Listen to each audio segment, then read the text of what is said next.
தம்பி இங்கே வாங்க. தம்பி பேர் என்ன? கோகுல். கோகுல். எத்தனாம் கிளாஸ் படிக்கிறீங்க?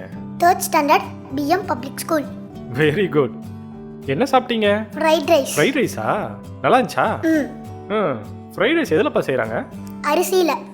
அரிசிலையா? இந்த அரிசி எங்கேருந்து கிடைக்குன்னு உங்களுக்கு தெரியுமா?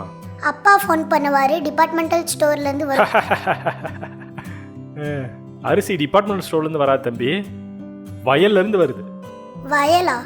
ஆமாம், நல்லா தண்ணி இருக்க நிலமா பார்த்து டிராக்டர் வச்சு உழுவாங்க. அதுக்கப்புறம் திருப்பியும் தண்ணியை விட்டு திருப்பியும் உழுது அதுக்கப்புறம் விதை நெல்லை போடுவாங்க. அந்த விதை நெல்லாம் கொஞ்ச நாளில் நல்லா நாத்தா வளர்ந்து நிற்கும், ரொம்ப நெருக்கமாக வளர்ந்து நிற்கும்.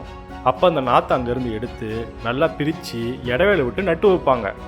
அதுக்கப்புறம் மாதக்கணக்காக வயலுக்கு நல்லா தண்ணியை விட்டு புழுப்பூச்சி அண்டாமல் உரத்தெல்லாம் போட்டு கண்ணும் கருத்துமாக பார்த்துக்கிட்டா நெற்கதிர் நல்லா வளர்ந்து நிற்கும். அதை அறுவடை செஞ்சு நெல்லை தனியாகவும் வைக்கோலை தனியாகவும் பிரிப்பாங்க.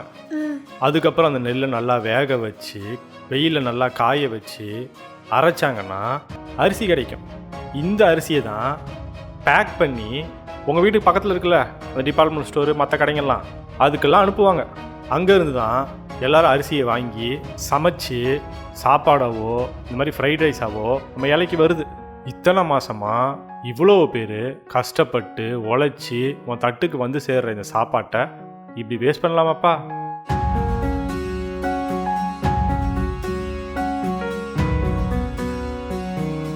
சாரி அங்கிள், இனிமேட்டு வேஸ்ட் பண்ண மாட்டேன். உனக்கு எவ்வளோ சாப்பாடு தேவையோ அது மட்டும் தான் எடுத்துக்கணும். அதுதான் உனக்கும் நல்லது, உலகத்துக்கும் நல்லது.